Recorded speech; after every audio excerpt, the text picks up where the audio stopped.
제3가 한번 보시죠. 자, 여기 보면 우리가 배워왔던 게 지금 객관적 병합을 배웠었고요. 그래서 객관적 병합이 어제 제가 청구의 복수, 그 다음 병합 청구 소송 같은 말이라 그랬잖아요. 그럼 지금 제가 하고 있는 게 이제 주관적 병합을 하고 있는 거잖아요. 주관적 병합에서 했던 게 원시적 병합을 했었던 거죠. 이게 공동소송이었잖아. 그렇죠? 그 다음 주관적 병합은 같은 말이 뭘까? 당사자의 복수.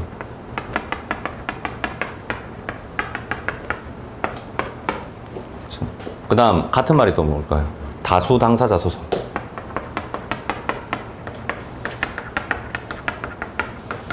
이게 다 같은 말이거든요.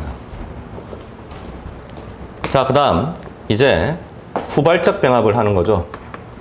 주관적 병합인데 후발적이에요. 사람이 여러 명이 붙는다는 소리잖아요. 이걸 이름을 붙인 게 제3자의 참가라고 한단 말이에요.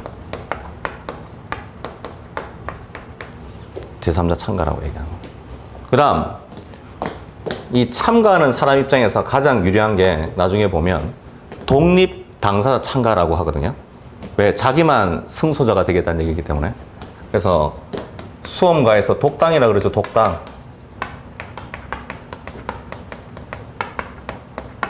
수험가에서 독당이라고 하잖아. 독당. 독립 당사자 참가. 그렇죠? 자, 그 다음 이것보다 한 단계 격화가 되어서 누구를 도와주는 거예요. 당사자로서 도와줘. 자기가 승소자가 되겠다는 게 아니고 도와줘서 같이 승소하자 이 말이잖아요. 그렇죠? 그게 공동소송 참가라는 게 있어요.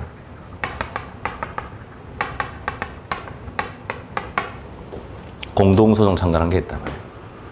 그 다음 원래 공동소송 참가라는 걸 해야 되는 사람인데 중복소송에 해당한다든지 아니면 제소기간이 도과되었다든지 아니면 당사자 적격 흠이 있다든지 해서 판결의 효력, 기판력이 미치긴 하는데 당사자가 아니라 단순히 보조 참가밖에 안 되는 사람이 있단 말이죠. 그걸 공동소송적 보조 참가라고 그러죠. 공동소송적 이렇게 얘기를 하거든요. 그 다음 판결에 기판력이 미치는 게 아니라 오늘 배우겠지만 단순히 참가적 효력이라는 것만 미치면 그건 보조 참가인이 되거든요. 그래서 단순 보조 참가, 일반적인 보조 참가에 불과한 거죠. 그 다음 이때 이 보조 참가와 관련해 가지고 조문이 이렇게 있거든요. 찾아보면. 그 다음 공보참은 조문이 이렇게 있거든요. 공동소송 참가는 조문이 여기 있고요. 독립 당사자 참가는 조문이 여기 있다 이 말이에요. 자, 그래서 이걸 독당이라고 하는 거죠. 독당. 공동소송 참가. 이건 공보참 뭐 이렇게 얘기하죠. 수험가에서 줄여가지고. 그 다음 보조 참가 뭐 이렇게 하는 거죠. 근데 이거 줄이는 것도 별로 안 좋아해요. 교수들 못 알아듣던데. 교수들한테 공보참이라면 알아들 것 같아요. 공동소송 보조 참가라면 아 그런 말이구나. 그렇죠? 그러더라고. 그렇죠? 요즘은 줄이는 말 많이 쓰고 막. 그렇죠? 저번에 우리 딸애한테 막 얘기하다가 나보고 어쩔 TV라 그러는 거야. 어쩔 TV. 그래서 내가 그게 뭐냐고. 어쩔 TV가 뭐냐. 뭐 자기들끼리 또 애하고 둘이서 그 11살짜리가 어쩔 TV 하니까 7살짜리가 저쩔 TV에 샀는 거예요. 둘이서. 그렇죠? 보니까. 그 어쩔 TV가 어쩌라고 TV나 봐라 이 소리라며. 맞아요? 뭐 그런 소리라 그러는데. 참. 자, 그래서 하여튼 TV가 문제야. TV를 못 보게 해야 되는데. 자, 그래서 여기 제3자의 참가가 이렇게 되는데 저 지금 주관적인 병합을 하고 있는 거죠. 그러면 당사자가 늘어나야 되잖아요. 그럼 당사자가 늘어나는 것은요. 여기까지예요. 이게 다 당사자 참가들이에요. 이게 당사자 참가. 무슨 말이냐. 우리 판례에 따르면 이 두 가지가 신소재기 실질이 있는 거예요. 그럼 선생님 이 두 가지는요. 이건 보조자가 붙었잖아요. 소재기 실질이 있다 없다? 없어요. 소재기 실질이 없다 이 말이에요. 그러면 뭐가 다르냐? 우리 판례는 소재기 실질이 있으면 항소심까지만 가능하다 그러거든요. 그러면 여러분이 객관식 시험 친다면 독립 당사자 참가는 상고심에서 가능하다. OX. X거든. 대법원에서 돼요? 안 돼요? 안 돼요. 항소심까지만 돼요. 똑같은 게 공동소송 참가 되겠죠? 공동소송 참가도 대법원 상고심에서는 된다 안 된다? 안 되거든. 항소심까지만 된다 이 말이에요. 보조 참가는 어떨 것 같아요? 보조 참가는 상고심 될까요? 됩니다. 소재기 실질이 없으니까요. 그게 판례입니다. 맞죠? 그러면 공동소송적 보조 참가도 원래 상고심에서 가능해야 될 거잖아. 논리적으로 보면. 근데 판례는 없어요. 왜 없을까? 가능하니 안 되니. 보통 이거 하다가 안 되면 격하되는 게 이거거든요. 그럼 실무에서 이건 언제까지 가능해요? 항소시까지만 가능할 거 아니겠어요? 그래서 대법원에서 공동소송적 보조 참가 이건 잘 없는 거지. 근데 대법원에 단순 보조 참가했다, 적법하다는 판례는 실제로 있거든. 좀 이따 보면. 자, 대신 우리 입법자의 의도를 하나 알 수 있는데 어떤 의도? 조문이 이게 제일 많죠. 그럼 우리 입법자는 이걸 가장 기본형으로 두고 각종 참가의 준용을 막 시키거든요. 그래서 보조 참가가 기본형이니까 이제 60페이지 보조 참가 배우면 되는 거잖아. 자, 맞죠? 보조 참가는 완전 A급입니다. 맞죠? 시험에 잘 나옵니다. 그렇죠? 우리 변리사 시험에도 몇 번이나 나왔습니다. 그렇죠? 이거. 자, 그래서 이제 이거 좀 지워도 되죠? 이거 지워도 되잖아. 그렇죠? 여기 칠판도 작아. 내가 지금 노량진 강의하는데 이 칠판 3배야, 3배. 이 똑같은 게 한 개, 두 개, 세 개가 쫙 이어져 있는데. 그렇죠? 자, 그래서 여기 보면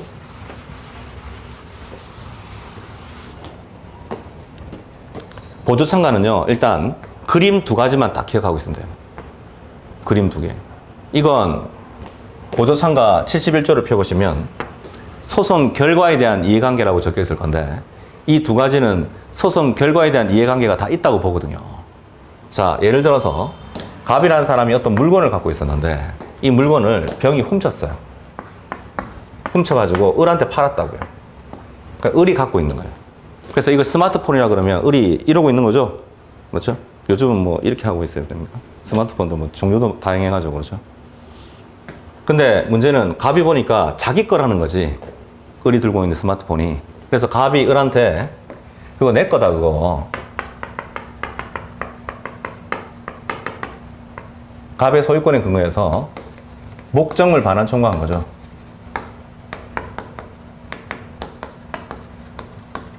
목적물 반환 청구 소송을 한 거예요. 그럼 이때 있죠. 여러분이 을이면요.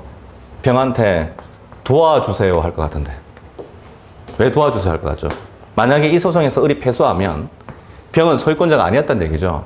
그럼 병은 자기 것도 아닌데 을한테 팔았죠. 이걸 뭐라 그래요? 타인권리 매매. 우리 민법에서 타인권리 매매는 유효입니까? 무효입니까? 우리 민법에서 타인권리 매매는 유효합니까? 무효입니까? 유효입니다. 어디 적혀 있어요? 민법 좀 펴봐요. 569조에 적혀 있죠.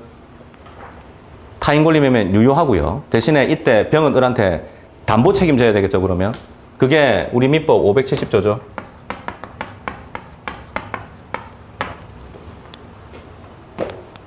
그러면 이렇게 됩니다. 이 병은 이 소송의 결과에 따라서 담보 책임을 지니 안 지니 하는 관계죠. 담보 책임을 지니 안 지니 이게 전형적인 소송 결과에 대한 이해관계예요.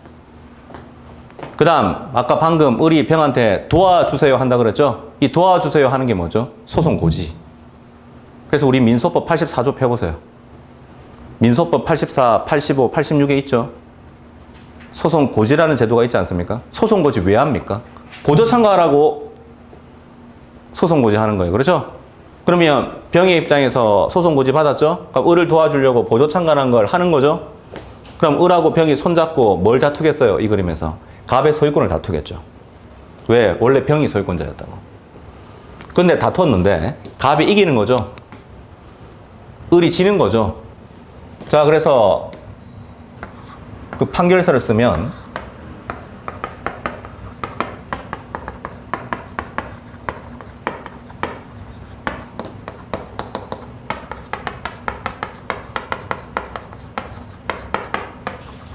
이렇게 되겠죠. 이렇게 되겠죠. 맞죠? 자, 이때 이 청구가 이게 소송물이죠. 판결 이후 부분에 이 소유권 부분이 판단이 되겠죠. 그렇죠? 자, 이때 판결의 기판력은 누구와 누구 사이에 생기는 겁니까? 갑하고 을요. 그 다음 어디에 생깁니까? 주문에. 다른 말로 하면 목적물 반환 청구권이 존재함을. 맞죠? 그때 생기는 거죠. 자, 근데 문제는 이제 을이 병한테 후소를 제기하겠죠. 담보책임 물어야죠. 병이 소유권자가 아니었는데. 그렇죠? 자, 이때 있죠. 병이 그 물건의 그 스마트폰의 소유권자는 여전히 병이라고 주장할 수 있어요? 안 되죠. 신이치게도 반하잖아요. 을하고 병이 합심해서 다퉜잖아요, 자기들이. 근데 졌잖아. 그렇죠? 이걸 뭐라 그래요? 참가적 효력이라고 한다. 그래서 이 참가적 효력, 참가효는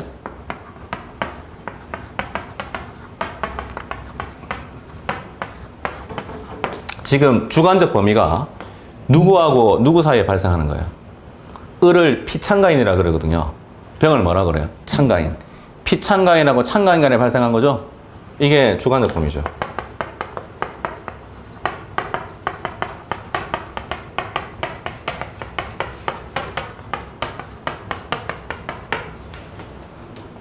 그 다음 객관적 범위는요. 갑 소유권과 상반되는 병의 소유권을 주장할 수가 없는 거잖아요. 갑 소유권과 상반되는 병의 소유권 주장할 수 없죠. 그러면 갑 소유권과 상반되는 병의 소유권 주장할 수 없다면 오히려 참가적 효력은 기판력보다 더 넓은 거네. 주문뿐만 아니고 이유 부분까지 확대가 돼야지 의미가 있는 거 아니겠어요?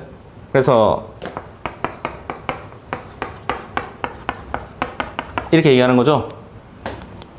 이유 부분까지 미치는 거죠. 이게 참가적 효력이죠. 그렇죠? 자, 그래서 이게 전형적인 경우고요. 그 다음 변호사 시험이나 사법 시험이나 우리 시험에서 좋아하는 예, 그건 자, 갑이라는 사람이 채권자죠. 을이 이때 보증채무자인 거죠. 보증채무자. 그 다음 이때 병이 주채무자인 거예요. 주채무자.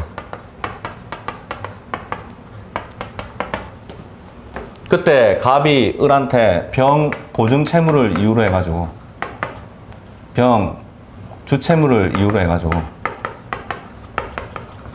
보증채무 이행 청구 소송하는 거죠.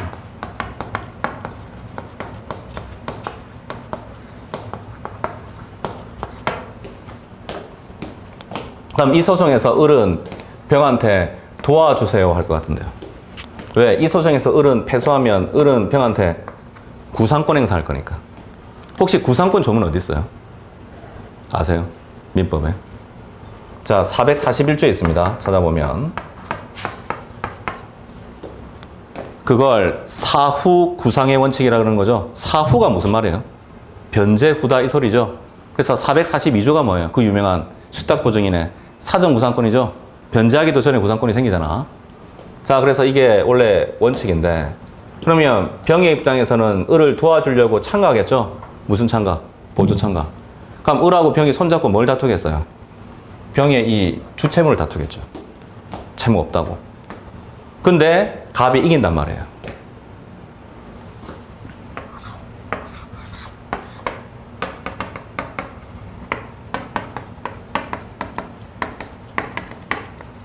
그때 이유 부분에서 병의 주채무가 판단이 되겠죠. 이유 부분에서 병의 주채무가 판단이 되지 않겠습니까? 자, 이때 을이 병한테 후소를 제기하겠죠. 구상금 청구 소송하겠죠. 이때 병이 여전히 주채무가 존재하지 않는다고 주장하는 건 뭐에 반해요? 그 신의칙에 반하는 거잖아요. 여기 있네. 그렇죠? 자, 그래서 이때 만약에 갑이 을한테 집행 들어가 봤는데 을이 거지예요. 집행할 게 하나도 없어. 그래서 갑이 병한테 주채무 이행 청구 소송하는 거죠. 이때 병이 여전히 주채무가 존재하지 않는다고 주장하는 거 돼야 안 돼요? 됩니다. 참가적 효력은 이렇게만 미치거든요. 그러니까 옳은 말 쓰면 참가적 효력은 피창가인하고 창가인간에만 미치는 거지 피창가인의 상대방과 창가인까지 확장되지 않습니다. 그럼 여기도 마찬가지죠. 조금 전에 제가 아까 병이 스마트폰 훔쳤다고 그랬잖아요. 훔친 거 불법행위죠. 그럼 불법행위 청구 소송했을 때 병이 그 물건의 소유권자는 여전히 병이라고 주장하는 거 뭐예요? 돼요, 안 돼요? 됩니다. 되는 겁니다. 그 다음 사법시험, 변호사시험. 사시 변호사니까 한 번 더 꼬았다 이 말이에요. 무슨 말이냐? 병이 을한테 참가를 했는데 병은 막 다퉜어요. 부인하고 있는데 을은 이렇게 인정하면 뭐가 돼? 이렇게 인정하면 인낙. 이렇게 인정하면 자백이거든요. 자백이나 인낙을 막 하고 있는 거야. 피참가인이 본인이. 그러면 을의 인낙이나 자백이 우선할까요? 아니면 병의 부인 다투는 게 우선할까요? 자백이나 인낙입니다. 그거 어디 적혀 있어요? 그 76조 2항이거든. 조문에 보면. 그걸 부종성 뭐 이렇게 얘기한단 말이에요. 이게. 그렇죠? 자, 그래서 이런 식으로 그 부종성이 종속성이라고 하거든요. 그래서 76조 2항 옆에다가 적어놔요. 조그만 글씨로. 종속성이라고. 76조 2항, 종속성. 그 다음 76조 1항 조그만 글씨로 적어놔요. 독립성이라고. 그러니까 독립성, 종속성 하면 그 종은 어딘지 알아야 됩니다. 그럼 여기 보세요. 아니, 그러면 패소할 수밖에 없잖아요. 을은 패소할 수밖에 없는 거 아니에요. 인낙이나 자백을 하고 있는데. 근데 을이 웃으면서 병한테 부상금 청구 소송하고 있다니까? 이때 병은 여전히 주채무가 존재하지 않는다 주장하는 게 뭐의 실칙에 반해? 전혀 실칙에 반하지 않는데. 그 다음, 방금 사안은 을이 병의 소송행위를 방해했다 볼 수 있는 거죠? 그럼 77조로 가보시면, 77조. 1호나 2호에 해당되는 거죠? 1호나 2호에 해당되니까 참가적 효력이 미치면 돼요, 안 돼요? 안 되지. 그게 사법시험이나 변호사시험 나왔었어요. 제가 한 번 더 꼬았다 그랬잖아요. 자, 그래서 77조가 뭐예요? 그 유명한 참가적 효력이죠. 그래서 우리 입법자는 77조에서 재판의 효력이라고 하고 있는데 이 재판의 효력에 대해서 그 뜻이 뭐냐? 걔네가 대립되거든요. 그래서 기판역설, 참가적 효력설, 신기판역설 총 3가지가 있으나 통설 판례는 뭐다? 참가적 효력설이다 이 말이에요. 참가적 효력설. 자, 그래서 그 부분이 지금 방금 한 게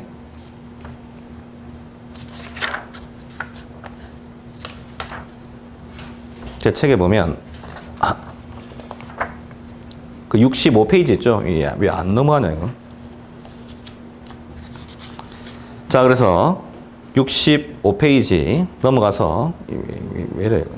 67페이지. 왜 안 넘어가? 계속. 자, 67페이지. 제일 위에 보면 판결의 보조 참가인에 대한 효력이라고 나와 있어요. 67페이지. 거기 보면 쭉 내려오면 본질, 문제점, 학설 적혀 있죠? 판례 적혀 있죠? 그 다음 검토 적혀 있죠? 그래서 참가적 효력설로 부르는 게 통설 판례입니다. 그럼 참가적 효력하고 기판력하고 어떻게 다르냐? 그게 67페이지에 박스로 정리되어 있는 거죠?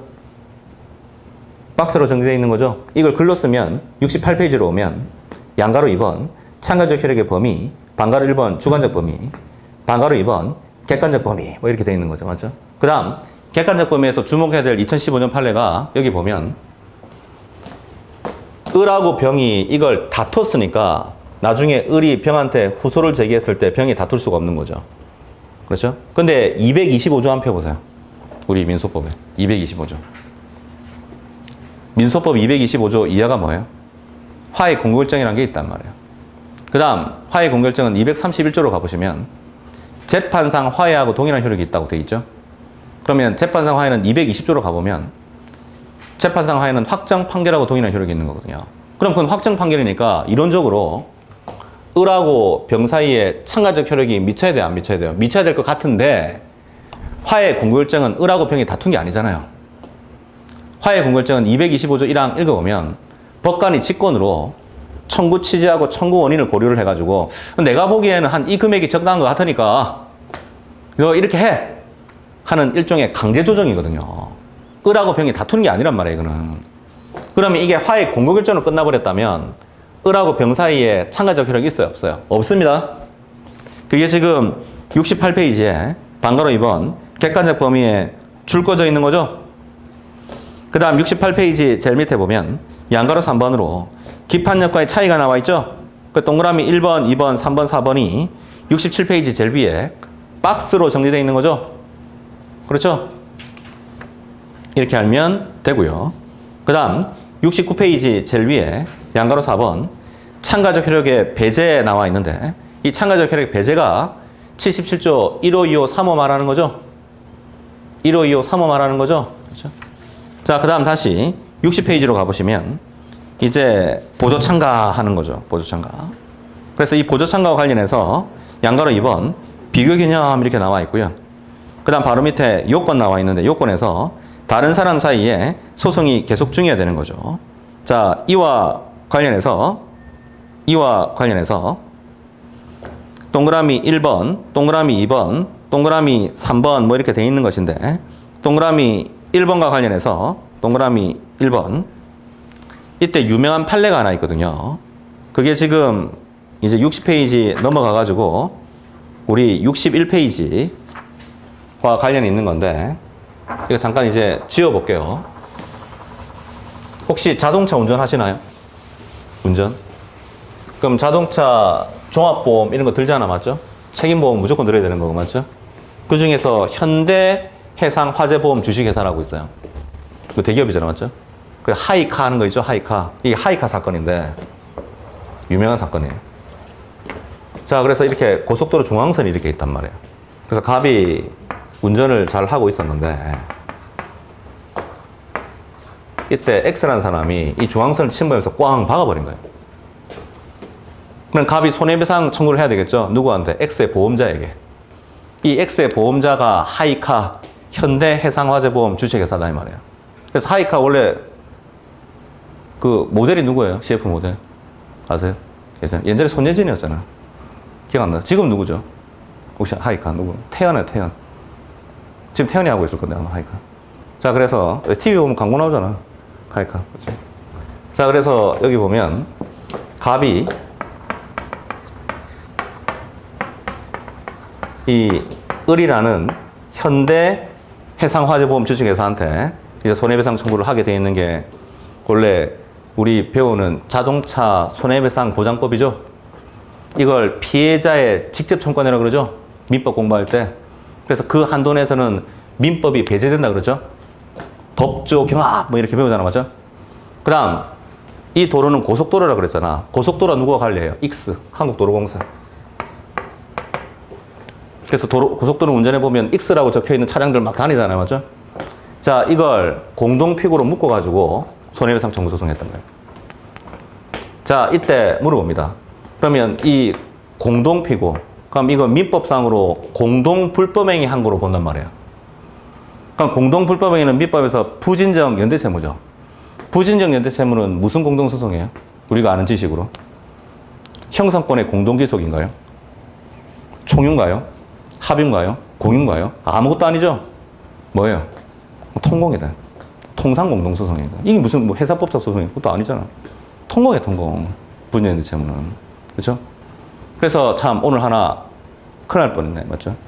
부진정 연대채무는 예비적 선택적 공동소송 돼야 안 돼요? 안 되잖아요. 왜 안 될까요? 양립이 가능하잖아. 그래서 그게 오늘 아까 앞으로 가보시면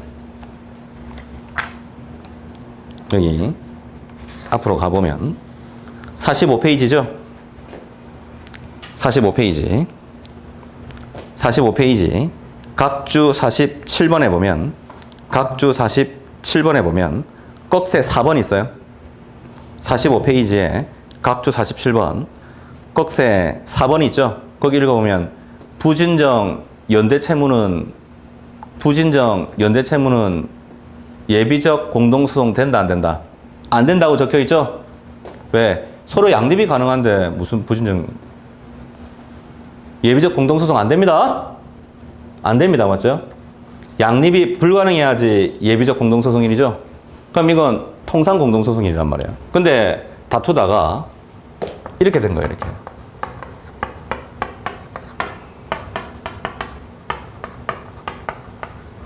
이렇게 된 거죠. 이때 있죠, 그렇죠? 을은 자신부 자기가 패소한 거니까 여기 항소해야 될 것 같죠. 근데 을이 있죠, 갑한테 보조 참가를 한 겁니다. 갑한테 보조 참가를 해가지고 갑을 대신해서 상소를 한 거예요. 일단 이게 가능하냐가 문제가 된단 말이에요. 그렇죠? 자, 이때 일단 을의 입장에서 이 소송은 다른 사람입니까? 이 다른 사람이에요, 이거. 네, 다른 사람이에요. 그게 몇 조죠? 어제 배웠던 66조. 공동소송인 독립의 원칙. 자, 그래서 그 부분이 60페이지에 거기 아라비아자 2번 목차 요건에서 양가로 1번, 양가로 1번에 동그라미 1번, 동그라미 1번에 두 번째 줄절에 가면 그러나 통상 공동소송의 경우에 공동소송인 독립의 원칙으로 인해 자기의 공동소송인이나 그 공동소송인의 상대방을 위해서 보조 참가하는 것은 마다 가능하다 이 말이에요. 그 다음 60페이지 제일 밑에 보면 소송 결과에 대해서 이해관계가 있을 것, 이와 관련해서 이제 한 장 넘겨보세요. 이제 이 하이카 사건이거든요, 이제 판례가. 그러니까 물어봅니다. 이 공동의 이해관계라는 게 있어요? 공동의 소송 결과에 대한 이해관계라는 게 있는 거예요, 이게. 있어. 자, 소송 결과에 대한 이해관계 71조 펴 보시면 소송 결과에 대한 이해관계라고 적혀 있는데 우리 소송 결과는 판결에서 주문입니까, 이유입니까? 주문이죠. 민소법 배운 사람한테 소송 결과는 주문에 있는 거 아니? 그러면 이건 주문에 논리적 의존관계가 있어야지 소송 결과에 대한 이해관계가 있는 거죠, 논리적으로. 동의하시죠? 그러면 이거 제가 판결문 그려볼까요, 이거?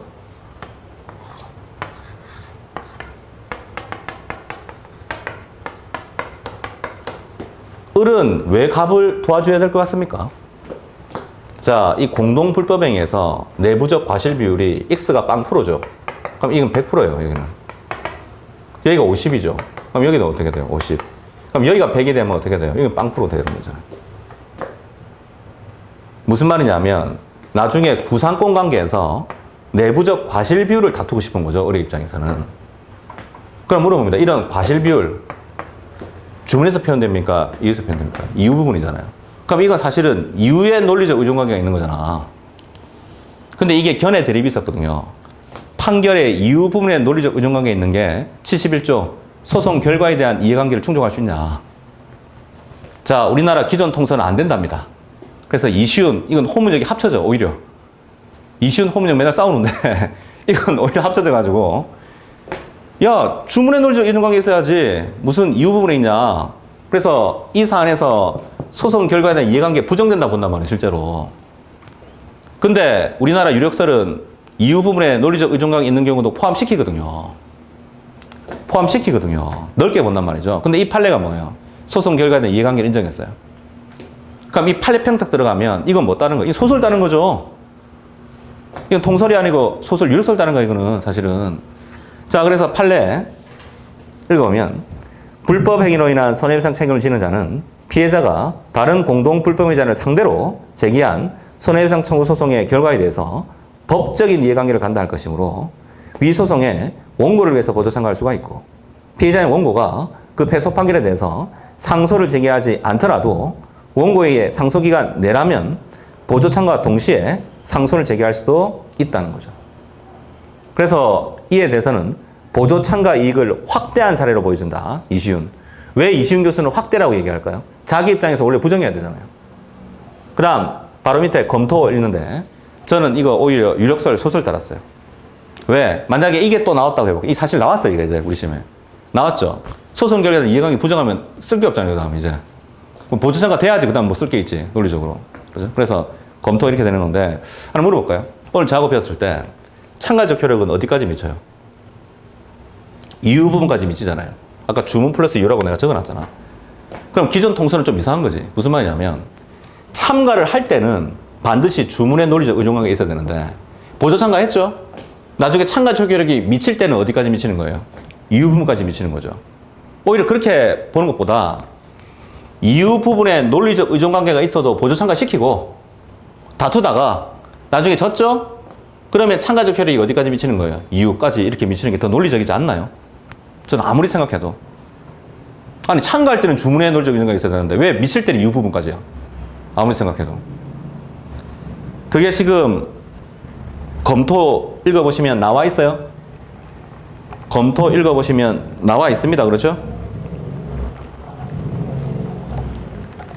그 다음 이제 법률상의 이해관계라는 게 있어야 되죠. 그래서 단순히 경제상 아니면 심리적 이해관계 이거 갖고는 된다 안 된다? 안 되거든요. 그래서 각주 55번 내려가 보면 예를 들어 이렇게 적혀 있잖아. 그렇죠? 예를 들어 이렇게 적혀 있잖아. 맞죠? 자, 이건 유명한 판례인데 이게 등록금 환불 청구 소송 판례거든요. 이게. 그렇죠? 이 갑이라는 사람이 대학교에 합격을 했어요. 어디 A에. 근데 A보다 수능 수준이 더 높은 X라는 대학교에 추가 합격을 한 거예요. 그럼 여러분이 갑이면 어디 갈래요? X 가야죠. 근데 등록금을 먼저 내는 바람에 이 등록금 돌려달라고 하는 거예요. 이게. 근데 A가 안 돌려줘. 그래서 소송하는 거야, 소송. 근데 이때 보니까 A하고 수능 수준이 비슷한 B라는 대학이 우리도 이런 일이 일어날 수 있다는 거지. 그래서 B가 A를 도와주려고 보조 참가했거든요. 안 된답니다. 이걸 뭐라 그래요? 파급효라 그래. 그래서 단순히 파급효가 미치는 것만으로는 법적인 이해관계로 볼 수가 없다 이 말이에요. 단순한 사실상 경제적 이해관계밖에 없기 때문에 이건 보조 참가 된다 안 된다? 안 된다 이 말이에요. 유명한 판례입니다. 자, 그 다음 방가로서 한번 다른 구제수단이 있는 경우 이렇게 적혀 있고요. 자, 그 다음 62페이지 62페이지 절차 이렇게 나와 절차가 아니고 61페이지 제일 밑에 소송 절차를 현저하게 지연시키면 안 되죠. 이렇게 적혀 있는데 어제 저하고 배울 때 우리 객관적인 후발적 병합에서 공통 요건이 있었죠. 그때 관련성 요건이 뭐였어요? 사익적 요건이죠. 청구기초 동일성, 성결적 법률관계, 본소 또는 방어방과의 관련성이었잖아. 그 다음 공익적 요건은 뭐가 있었어요? 기존의 소송 절차를 현저하게 진행시키지 않을 것 이렇게 되죠. 그럼 이것도 사실은 후발적인 거 하는 거잖아, 제가. 그럼 71조를 펴보시면 어떤 게 사익적 요건이죠? 소송 결과에 대한 이해관계요. 이 소송 결과에 대한 이해관계를 학문적으로 참가의 이익이라고 합니다. 참가 이익이 있다는 말은 무슨 말이에요? 같은 말이. 소송 결과에 대한 이해관계가 있다는 소리죠.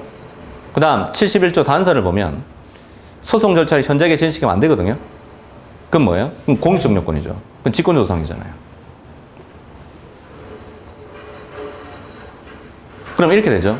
자, 갑이 을한테 소를 제기했는데 을을 도와주기 위해서 보조 참가인이 100명이 들어간 거예요. 근데 이 사람이 소송 결과에 대한 이해관계가 전혀 없는 사람이거든. 근데 이건 제가 방금 사익적 요건이라고 그랬잖아요. 그러면 갑이 이의를 해야 되거든요. 그게 74조예요, 읽어보면. 그렇죠? 근데 갑이 이의를 안 했어요. 이 사람이 변호사가 아니고 당사자 본인 소송이어서 그냥 이의 안 해버렸어요. 그럼 어떻게 될 것 같아요, 이거? 적법해져, 이거. 그럼 여기서 이제 문제가 있는 거예요, 이게. 실제로 보조참가는요, 우리 실무에서 보조참가 이익이 있는 경우라기보다는 이렇게 소송을 지연하기 위한 남용책으로 많이 쓰였거든요. 왜? 그럼 법관 입장에서 이 100명을 다 심리를 해야 되잖아요, 이거. 이런 것들이 소송 기술이 되겠죠? 그렇죠? 민사소송 딜레이 시키려면 마음대로 딜레이 시킬 수 있습니다. 막 어떻게 하면 되죠? 증인 100명 부르는 거예요, 막. 형사도 마찬가지죠. 뭐 딜레이 시켜버리려면 그러면 되는 거잖아요. 그렇죠? 지금 대법원장이 아니고 전 대법원장, 양승태 대법원장 기소돼 있죠, 지금. 아세요? 직권남용죄. 사법농단 해가지고. 우리 TV에서 봤잖아요. 근데 그 1심 아직도 안 끝났어요. 지금 무려 4년째 하고 있다, 1심만. 증인이 200명이야. 200명을 다 신청해가지고. 그래도 전직 대법원장이 신청하니까 그거 다 각할 수는 없는 거잖아요, 그거. 맞잖아요. 그러면 변론기 계속 잡아도 어떻게 되는 거예요, 그거? 200명 언제 심네, 그거. 생각해보니까. 그렇죠? 그런 것들이 소송 기술이죠. 막 딜레이 시키는 거예요. 그럼 이제 정권 바뀌죠? 이제 정권 바뀌잖아요. 그렇죠? 어떻게 될지 한번 보죠. 내 생각에는 그냥 후집이 될 것 같은데. 자, 그래서 어쨌든 여기 보시면 자, 그래서 원래는 이렇게 돼서 소송 지연 남용처럼 많이 쓰이니까 73조 2항 가보시면 73조 2항에 보면 사익적 요건인데 직권조상으로 만들어놨어요. 사익적 요건인데 뭐로 만들어놨어? 직권조상으로 만들어 놓은 거예요. 그래서 이게 원래 민소법의 등식의 예입니다. 원래 우리 민사소송법에서는 사익적 요건은 151조 이익권의 포기상실, 공익적 요건이면 직권조상 이렇게 돼야 되는데 사익적 요건임에도 불구하고 직권으로 조사할 수 있는 게 예외가 있거든요. 그게 몇 조예요? 그 73조 2항이다 이 말이에요. 그게 2002년도에 입법된 거예요. 우리가 배우고 있는 건 2000년도 전면 개정된 신민소법 배우고 있는 거라고 그러잖아. 그렇죠? 자, 그 다음, 이제 62페이지. 62페이지. 절차 이렇게 나와 있고요. 그래서 양가로 1번, 참가 신청. 그래서 동그라미 1번, 참가 방식이라는 게 있고요. 그 다음, 동그라미 2번, 신청의 취하 이렇게 되는 거죠. 하나 물어봐요. 보조 참가 신청은 말로 할 수 있다, OX. 옵니다. 왜 오죠? 소재기 실질이 없으니까요. 그래서 161조 한번 펴보세요. 민소법 161조.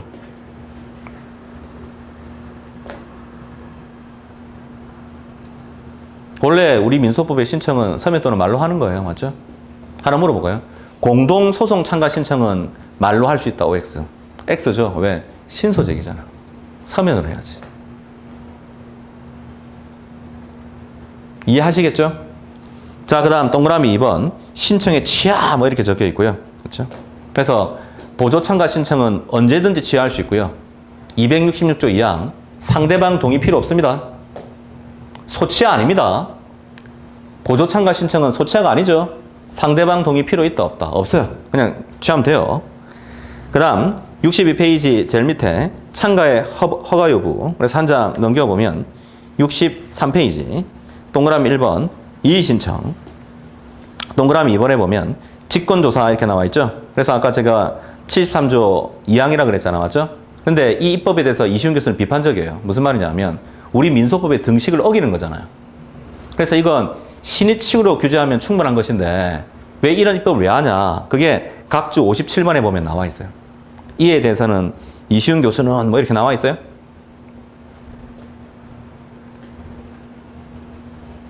그렇죠? 자, 그 다음에 이제 64페이지 제일 위에 보조 참가인의 지위 나와 있고요. 아까 76조 1항이 뭐라 그랬어요? 독립성. 2항이 뭐죠? 종속성. 76조 1항 여러분 법전 한번 펴보세요. 그 펴보면 거기 이질적인 게 하나 있죠. 76조 1항 펴보시면 성격이 다른 게 하나 있어요. 뭐가 다르죠? 상소요. 상소는 실질이 소재기란 말이에요. 근데 읽어보면 공격 방어 이의. 공격 방어 이의는 소재기보다 한 단계 격화되는 개념이죠. 근데 유일하게 뭐는 가능해요? 상소는 가능하다 이 말이에요. 그렇죠? 이거 빼고는 원래 보조 참가인은 당사자가 아니기 때문에 청구의 변경, 중간 확인에서 반소 안 됩니다. 그런 것들은 당사자가 가능한 겁니다. 보조 참가인은 된다 안 된다? 안 돼요. 대신에 76조 1항은 독립성이죠. 그럼 여기 보세요. 이때 우리 판결이 있으면 이 사람이 갑에 대한 보조 참가인이잖아요. 맞죠? 보조 참가인에게 판결서를 송달을 해야 될까요? 말아야 될까요? 반드시 송달해야 됩니다. 반드시 뭐 해야 돼요? 송달을 해야 돼요. 자, 그래서 아까 제가 그림 두 가지만 기억하면 된다 그랬잖아요. 그렇죠? 그래서 아까 이렇게 그렸었는데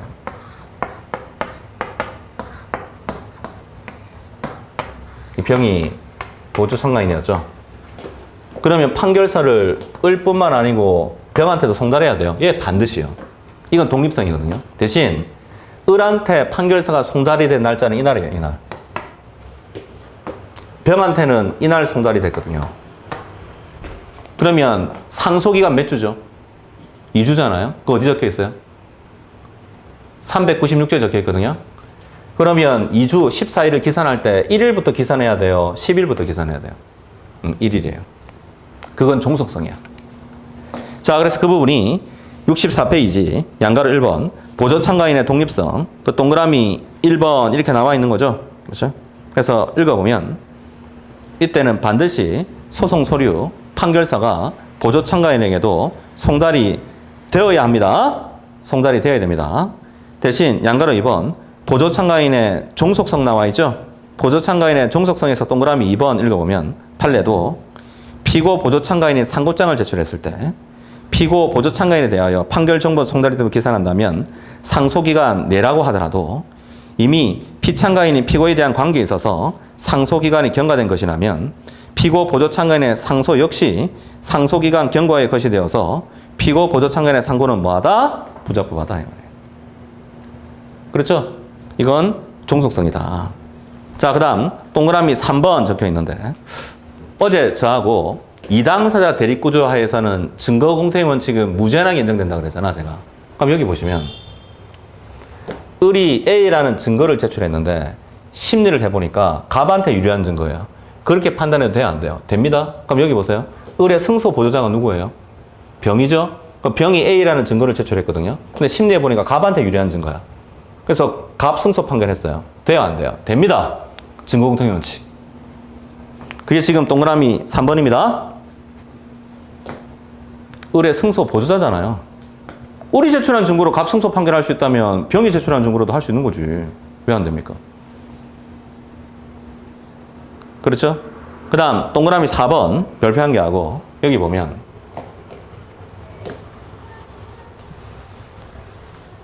이 을이 있죠? 명시적으로 자백을 하고 있는 거예요. 을이 명시적으로 막 자백을 하고 있다고요. 근데 병이 막 부인을 하고 있어. 자백이 우선해요? 부인이 우선해요? 자백이죠. 76조 2항. 상반되는 경우에는 피참가인 소송이 우선한다고 그랬잖아요. 근데 명시적으로 자백하고 있는 게 아니라 을이 가만히 있어요. 이게 뭐죠? 자백 간주.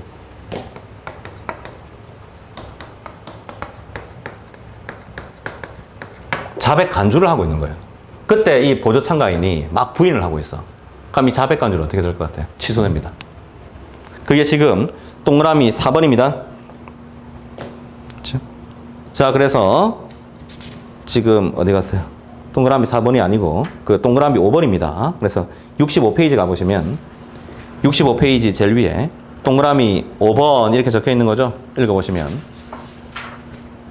65페이지 제일 위에 동그라미 5번 이렇게 적혀 있는 거죠?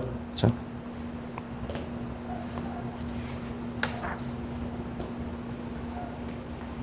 그 다음 이 그림에서 갑 청구 인용이 나왔거든요. 그럼 병은 항소할 수 있잖아. 상소 76조 1항 상소. 병이 항소했죠. 근데 을은 항소하기 싫은 거야. 그래서 을이 그 항소를 취할 수 있어요? 상반되게 할 수 있잖아. 76조 2항. 을이 우선한다니까. 그렇죠? 그게 동그라미 4번이에요. 그게 64페이지 제일 밑에 동그라미 4번 판례입니다. 읽어보면.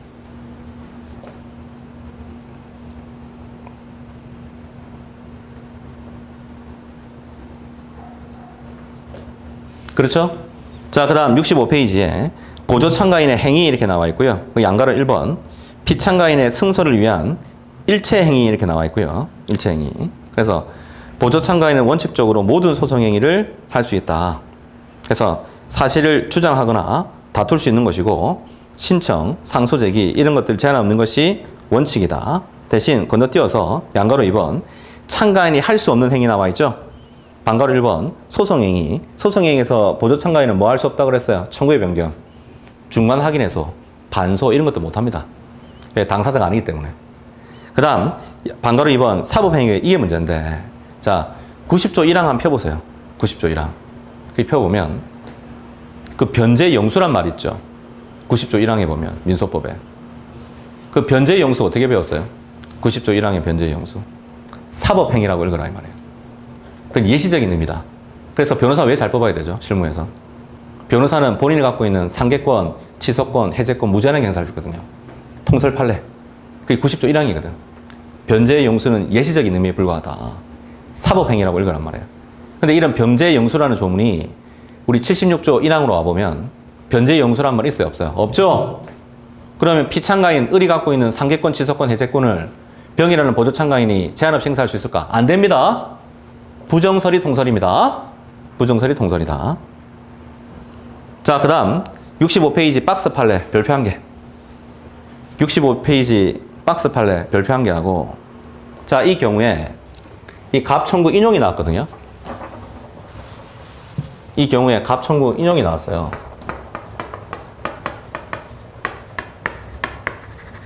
그 다음 이게 확정이 됐나요? 확정. 갑 청구 인용이 확정이 됐어요. 자, 이때 이 병이란 사람이 있죠. 을을 대신해서 재심의소를 제기할 수 있나요? 병이란 사람이 을을 대신해서 재심의소란 걸 제기할 수 있을까? 됩니다. 왜 되죠? 76조 1항 상소에 적거나 재심에서 포함됩니다. 그거 어디서 배워요? 민법 1차 할 때 배운다. 상소에 준하는 게 뭐예요? 재심. 뭐 할 때 배웠어요? 채권자 대의소송할 때. 맞죠? 상소 대의권 안 되잖아. 재심에서도 안 되잖아. 그 판례 어떻게 적어서 문구에 상소와 마찬가지로 재심에서도 1심 전소권이기 때문에 채권자 대의권 대상이 될 수 있다 없다? 없다 이렇게 배우잖아요. 그러면 이 그림에서 병이 상소에 준하는 재심에서 제기는 가능한데 이때 전제가 있죠. 을이 살아있어야죠. 확정 판결 후에 을이 죽어버린 거예요. 그 죽은 사람을 피참가인으로 해서 보조참가 됩니까? 안 되지!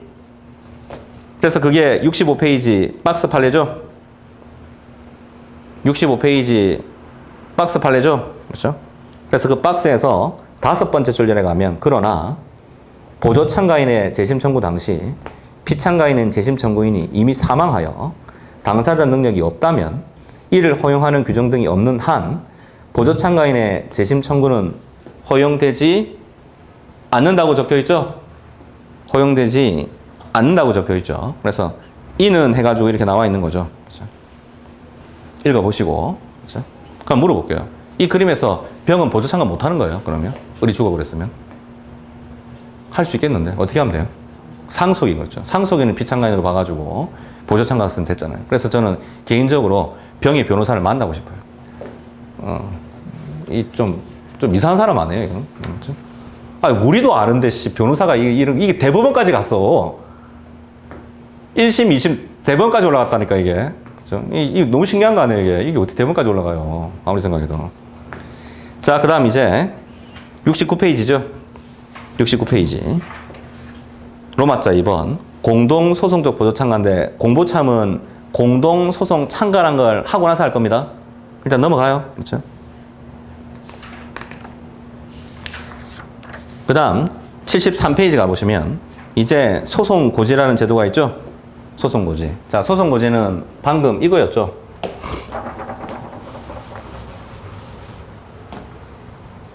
갑이 내가 소유권자다 이렇게 주장하면서 목적물 반환, 목적물 인도 청구한 거였죠?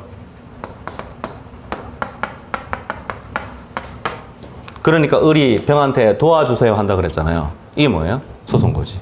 그럼 실제로 물어봅니다. 을이 병한테 소송고지를 할 때 을이 직접 병한테 소송고지서를 전달할까요? 아닐 거 아니에요. 소송고지서를 어디 내겠어요? 이 수소법원에 내겠죠? 그럼 법원에 의해서 송달되는 거죠. 개념 자체가. 그렇죠? 그 다음 소송고지는 상고심에서도 가능하다. OX. 소송고지는 상고심에서도 가능하다. OX. 오다. 손으로 O. 옵니다. 왜 오죠? 보조참가가 상고심에서 가능하니까요. 자, 그래서 그 부분이 73페이지에 제일 밑에 요건 나와 있고요. 요건에서 양가로 1번 소송 계속 중일 것 나와 있죠. 거기 읽어보면 상고심 계속 중이라도 상관없다 이렇게 적혀 있는 거죠. 상고심 계속 중이라도 상관없다 이렇게 적혀 있는 거죠. 그렇죠?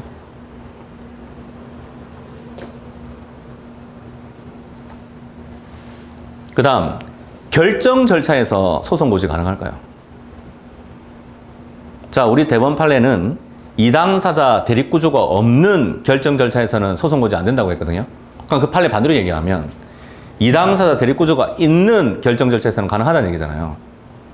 근데 우리 이당사자 대립구조가 있는 결정 절차 배운 적이 없을 건데, 맞죠? 그래서 우리 민소법 110조 1항 가보시면 소송비용 확정 절차라는 게 있는데 그거 배웠어요? 기본강의 해주는가요?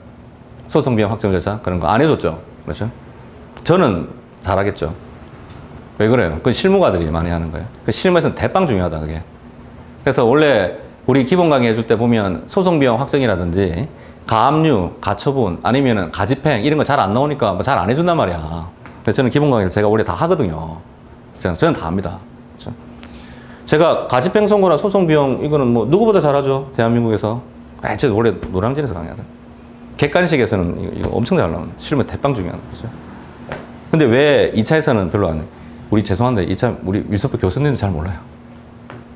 잘 몰라 이 분야를. 그러니까 거의 안 나오겠지. 우리 변리사 자기가 모르는데 어떻게 내요? 그렇죠? 자, 그 다음 이제 74페이지 제일 위에 보면 양가로 2번 고지자 이렇게 나와 있는 거죠. 자, 여기 보면 누가 고지자예요? 을이 고지자죠. 병은 뭐가 돼요? 피고지자, 고지받은 자. 근데 피고지자가 다시 고지자가 될 수 있을까? 될 수 있어요. 실제로 이 스마트폰을 훔친 건 정이었어요. 정이 병한테 팔았고요. 병이 을한테 팔았단 말이에요. 그럼 소송 고지받았죠? 그럼 병의 입장에서도 나중에 정한테 담보 책임 물어야 되잖아. 타인 권리 매매. 그럼 다시 소송 고지할 수 있단 말이에요. 피고지자도 다시 고지자가 될 수 있습니다. 그죠? 자, 그 다음, 그게 74페이지. 74페이지. 그 다음, 이때 소송 고지를 이 그림에서 병이나 정이 받았잖아요. 맞죠? 어떤 효력이 있을까요? 86조 가보세요. 보조 참가하지 않아도 참가한 거로 간주합니다. 참가하지 않아도 참가를 한 것으로 간주하죠. 그렇죠? 그러면 참가적 효력이 미치게 되는 거잖아요. 이게 소송 고지의 효력이거든. 근데 소송 고지가 의무가 되는 경우가 있어. 반드시 해야 되는 거. 비송사건 절차법 뭐 이렇게 얘기하는데 그게 채권자 대의소송이거든. 그럼 채권자 대의소송에서 우리 소송 고지했죠. 그럼 채무자한테 뭐가 미친다 그래요, 그러면? 기판령 미치잖아요, 그때는. 그게 지금 74페이지에 반가로 2번 예외적으로 소송 고지가 의무인 경우 나와 있어요. 그 다음 동그라미 2번에 보면 소송 고지 의무 위반의 효과가 나와 있어요. 거기 두 번째 줄 내려가면 판례는 돼 있는데 판례는 우리 1차 시험에서도 배우는 판례잖아요. 절차 보장설. 채권자 대의소송에서 소송 고지받은 채무자는 알았죠? 알았으니까 기판령 미쳐 안 미쳐요? 미치잖아요. 그 다음 양가로서 한번 피고지자 적혀 있고요.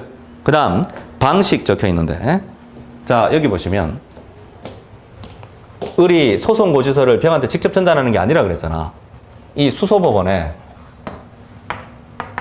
이 수소법원이 뭐예요? 소장이 제출된 법원을 말하는 거죠.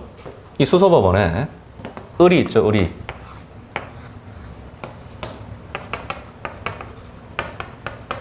소송 고지 신청이라는 걸 하는 거죠. 소송 고지 신청. 이걸 하면서 85조 펴봐요. 85조. 그게 소송 고지서거든요.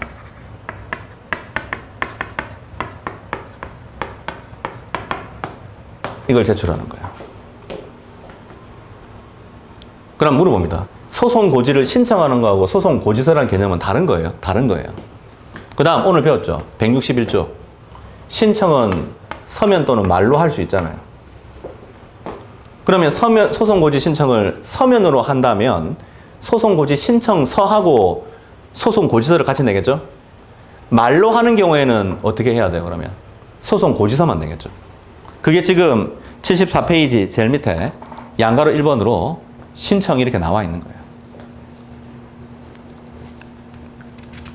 그렇죠?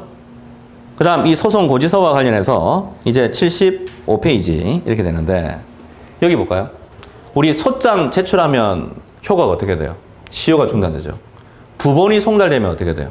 소송 계속이 일어나죠. 그럼 여기 보세요. 을이 소송 고지서를 냈죠? 그럼 이 소송 고지서가 병한테 송달됐죠? 그럼 소송 고지에 소송법적 효력이 생기겠죠.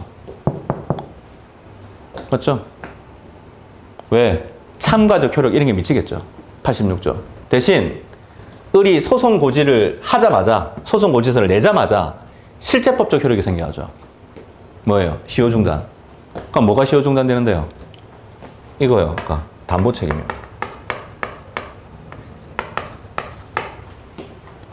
소송 고지 왜 합니까? 을의 입장에서. 이게 나중에 담보 책임 물려는 거죠, 이거. 그럼 을이 소송 고지서를 제출하자마자 265조를 유추. 265조를 유추. 시효가 어떻게 돼요? 중단되는 거죠? 그게 지금 76페이지. 76페이지. 양가로 2번. 실체법상 효과 이렇게 나와 있는 거죠? 그 실체법상 효과에서 반가로 2번. 민법의 최고 이렇게 나와 있나요?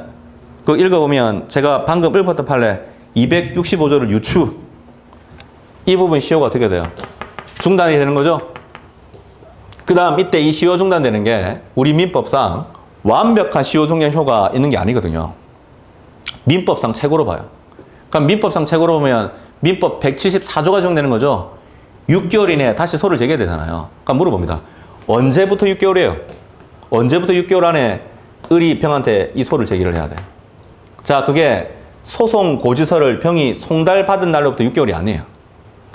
을이 있죠. 이 소송에 계속 응소하고 있죠. 응소하고 있다는 건 판례는 이 권리를 간접적으로 계속 행사하고 있는 거래. 그래서 이 당해 소송이 종료하자마자 6개월이죠. 당해 소송이 뭐 종료되자마자 6개월. 이건 중요하게 배웠을 거란 말이야. 그래서 그 부분이 76페이지. 그게 계속 줄 꺼져 있는 거죠.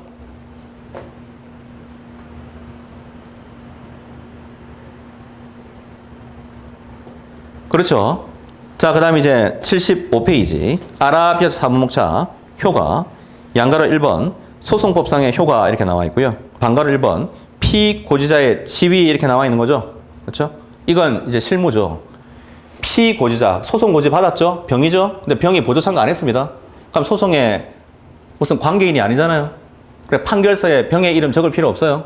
보조 참가 같은 거 안 했으니까. 그 다음 반가로 2번 대신 참가적 효력은 미치겠죠? 소송 고지 받으면 병이 참가하지 않더라도 참가한으로 보잖아, 맞죠? 자, 그 다음 반가로 3번 채권자 대위소송 아니면 가사소송법 이런 게 적용되면 단순한 참가적 효력이 아니라 기판력이 확장되는 거죠. 그런 것들이 적혀 있는 겁니다. 그렇죠? 자, 그 다음 이제 한 장 넘겨보면 77페이지 독립 당사자 참가하면 되는 거죠. 줄여서 독당. 그렇죠? 그럼 잠깐 쉬었다가 계속 하도록 하겠습니다. 원래는